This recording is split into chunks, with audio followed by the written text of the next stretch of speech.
Erkaklar maqtov bilan, ayollar esa e'tibor bilan yashaydi. Ishoning, butun boshli muammolarimizning kamida yarmi shu oddiygina masala bilan hal bo'ladi. Aslida yaratgan erkaklarimizga shunday bir fitrat berganki, siz uddalaysiz, siz zo'rsiz, men sizga ishonaman deganingizda ularga kuch berasiz.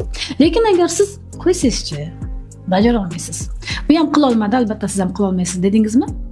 Uni sindirasiz. Go'yo yonib turgan olovga suv sepgandek bo'lasiz. Ayolga esa eshitilsa, ko'rilsa, vaqt ajratilsa bo'ldi.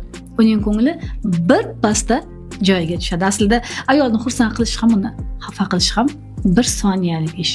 Xo'sh, ayollar, bugun yoringizni nima deb maqtamoqchisiz? Erkaklar, sizchi ayolingizni e'tirof qilib turasizmi?